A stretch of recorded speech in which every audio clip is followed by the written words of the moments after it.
Hi, my name is Molly, and I'm a software engineer here at Uber. And today my talk is going to be about creating your identity and how we navigated the Uber signups evolution. So a quick about me before we get started. I've been a software engineer at Uber since 2014. I studied computer science at Brown University, and I did internships at Google, at Pinterest, and also at Microsoft. And at Uber, I've built engineering solutions for growth, for driver, and also for security. So I guess before we get started, I want to get a quick show of hands. How many of you guys work on a product where users have to sign up? Okay, it's awesome to see that so many of you guys already know how important signups are. I think signups is really important because it's really the beginning of your relationship with your user. Signups is oftentimes the very first step for your users to establish their identity. And it's also important to mention that login is also very interrelated to signup. It's important to make sure that any account that is created on your platform can also be used to log in to any of the products that you offer. Otherwise, users may create duplicate accounts, and that would lead to a really bad user experience where users have to re-enter in their payment information, their profile information, et cetera, et cetera. And what do we require on signup? We require a unique and verified identifier, usually an email or a mobile number.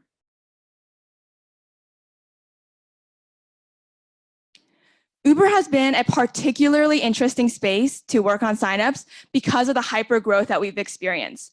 We've seen 15x growth since when I joined in 2014 to where we are today. And I mention that just because we can really have two big insights there. Number one, it's that we saw a lot of problems, but also number two, we successfully unlocked a lot of new signups. And that's what I'm going to be mainly covering in my talk today. So I'm going to be going over two examples. The first one being signing up through the Rider app with respect to identity and fraud.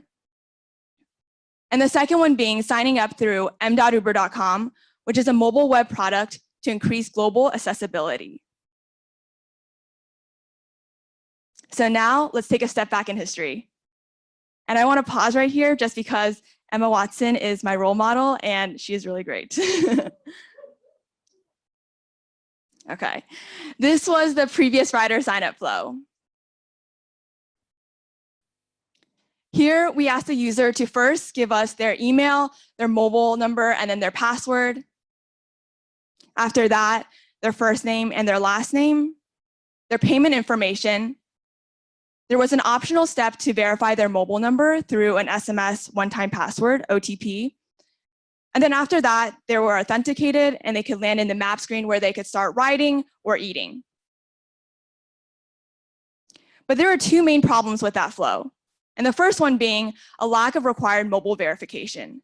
This introduced issues like identifier squatting. And this is pretty obvious in where a malicious user or hacker could sign up with all the mobile numbers in the world, preventing our good users from being able to sign up with their mobile number. The second one being SMS spam, where users are getting SMSs from Uber, which has led to legal issues as well. And the third one being bot and manual attacks.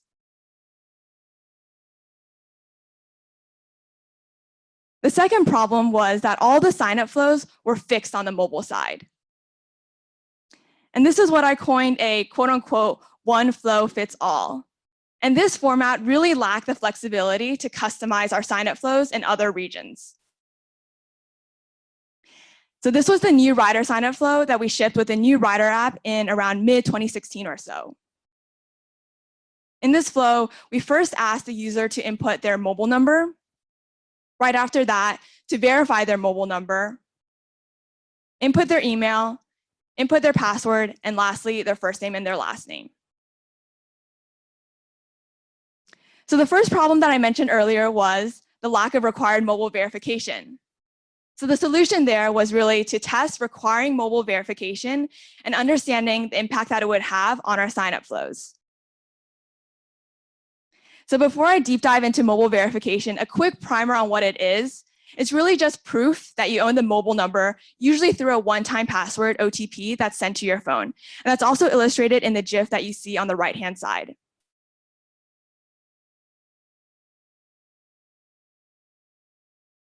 There are two opposing viewpoints on mobile verification at the time. The first one being that mobile verification should be optional, and that mobile verification added too much friction for our users when they were trying to sign up. On the other hand, some people believe that mobile verification should be required and that it would actually make it a more secure experience for our users and also unlock new flows like two-factor authentication. So we decided to leverage experimentation in this case. We set up an experiment in which control was having optional mobile verification, something that was skippable for the users, and in the treatment, requiring mobile verification on signup. And the results that we saw there was, in the treatment, we saw a 4% decrease in fraud and actually no significant impact on trips. And I do want to mention that signups did actually indeed drop for treatment, but we saw no impact on first trips, which meant that higher intent users were still able to sign up successfully and take rides. And one of the main takeaways that we had there was to always take into account your primary and your secondary metrics. In our case, our primary metric was for our users to be able to take rides. And through that, we were able to come up with our final decision-making process.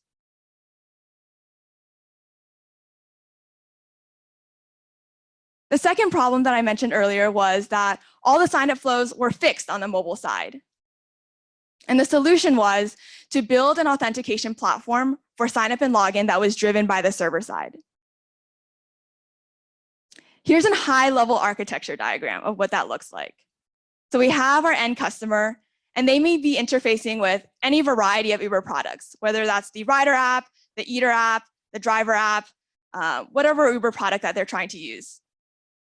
We have an authentication service that has a state machine configuration defined on a per product basis. After that, we determine which product that user is actually trying to access and use. There's a series of different events that the authentication service can handle, whether that's the password that the user is trying to enter in, their SMS one-time password, their email OTP, CAPTCHA, and many other events. And it handles transitioning the users from state to state.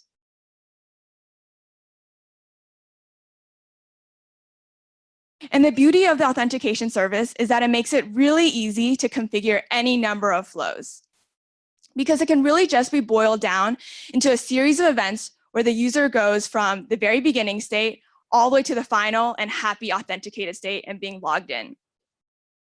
So in the earlier sign-up flow that I have above here, it can be translated into this authentication flow where the user first has to input phone as the first event, then input OTP, input email, input password, input batch, and then finally they're logged in.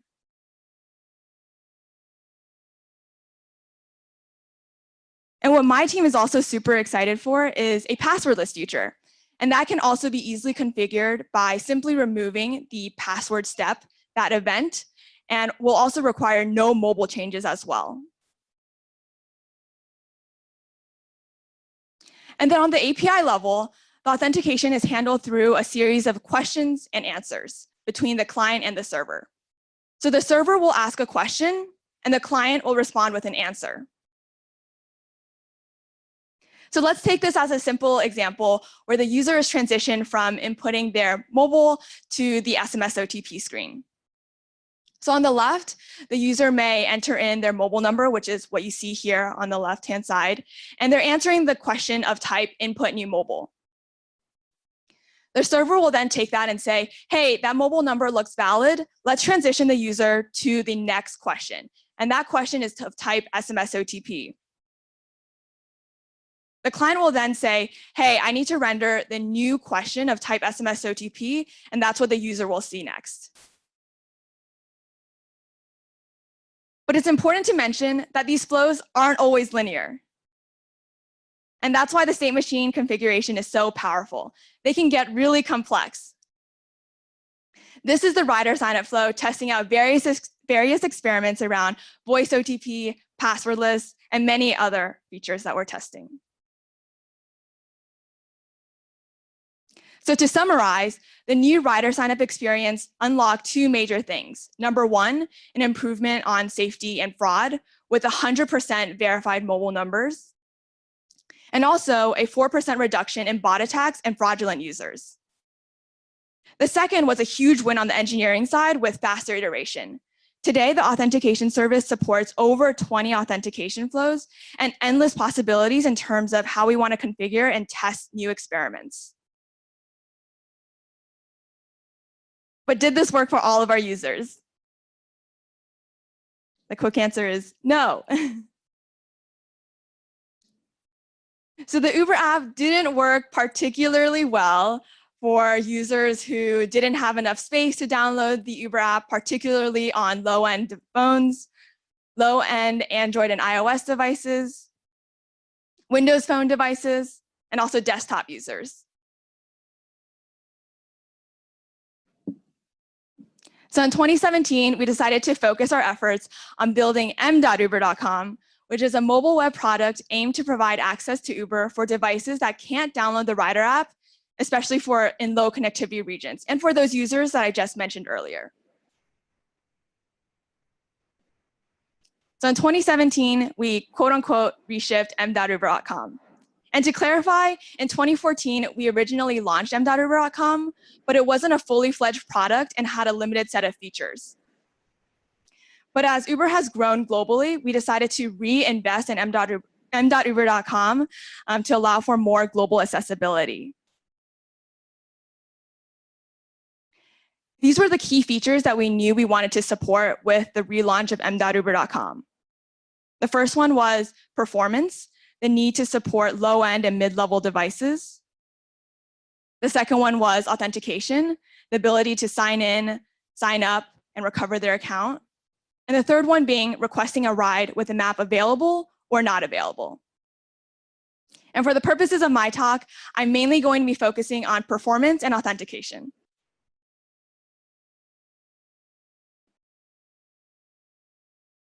So because this is a mobile web product, the first thing that we had to do was really evaluate our performance.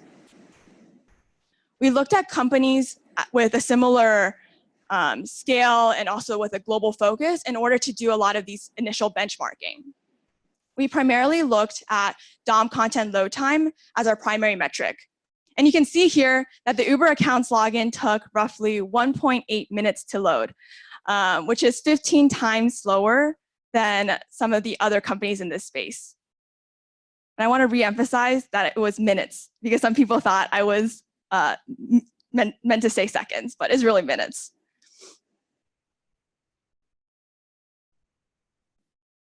And I guess the big question here is, why should we even care about page performance? I want to get a quick show of hands. How many of you guys are willing to wait 1.8 minutes for the Uber app to load? Okay, I was hoping for some of you who would be very, very patient. But you can tell from here that no one is really willing to wait. And from there, we knew that it really affected our top line business metrics. We've seen through findings that other companies have shared, like Amazon. Amazon has reported that every 100 milliseconds in latency has caused them 1% in sales. Also, Twitter Lite, which is a lighter version of Twitter, has seen a 75% increase in tweets. And we knew that this was something that would also drastically be able to impact our top line business metrics. The second one was customer obsessed. That's one of our core company values. And I think we can all agree that having a page load in 1.8 minutes is definitely not a great customer experience. And this is all compounded by the fact that this is even worse in emerging markets. So when we decided to double down on the infrastructure, we had to really evaluate the back end and also the front end. So in terms of the back end, there are really great news. The authentication service that I had just previously talked about can definitely be reused here to configure and support another flow. But in terms of the front end, we knew that it needed a lot of improvement. We had to rethink our architecture and address some of those key performance issues that I had just talked about. So now I'm going to deep dive into the Lite platform that we built.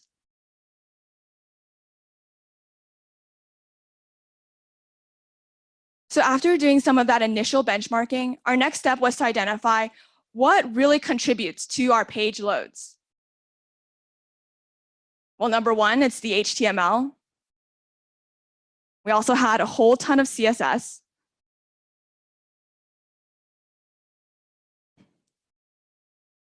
We also had the JavaScript, which was definitely a long pull in this case.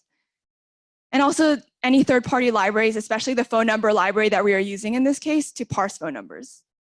And also images. So then we ran a series of experiments to reduce our page load. Like I said earlier, our baseline was 1.8 minutes for the DOM content load time.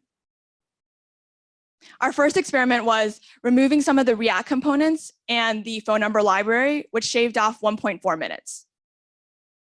Removing the icon and style library CSS, loading the JavaScript asynchronously, removing the patterns that we're using on that page, and also using inline CSS instead of main.css, all showed significant yields as well.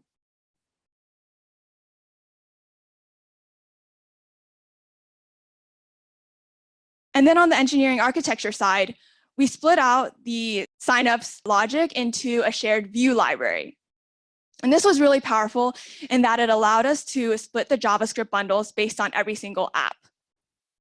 And this meant that any team that wanted to create a sign-up experience could be able to reuse a lot of those similar performance benefits that we had already gained without introducing a lot of bloat again.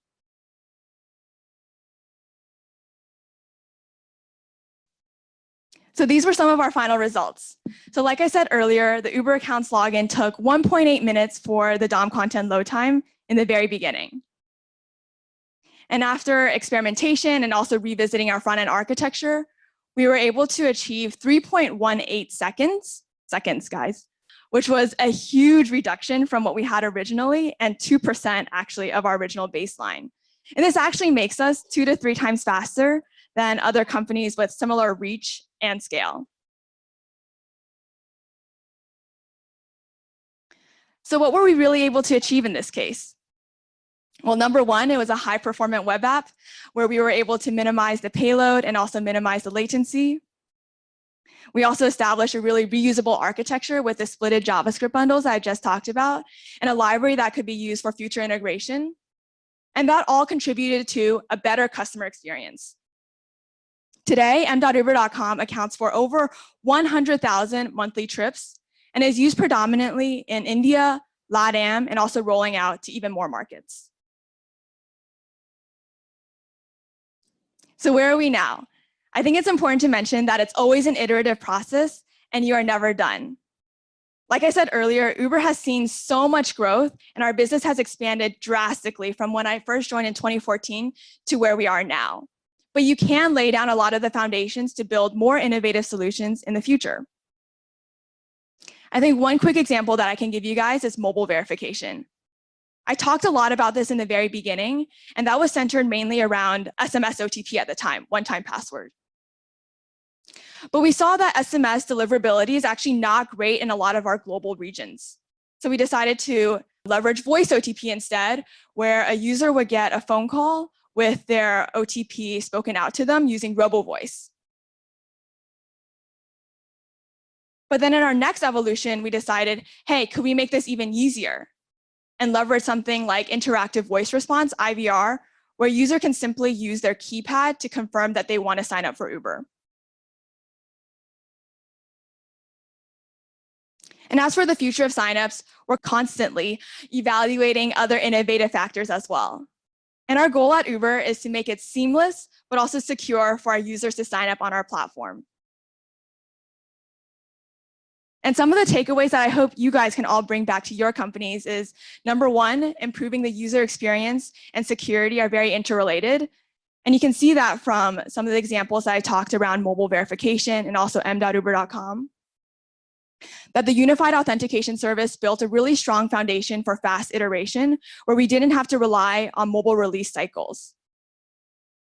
The third one being page performance is really important. I think we all saw that from the show of hands, no one was willing to wait 1.8 minutes for our page to load, right? And last but not least, to take your user's identity really seriously. So that's all the time that I have for my talk today. Thank you guys so much again for attending.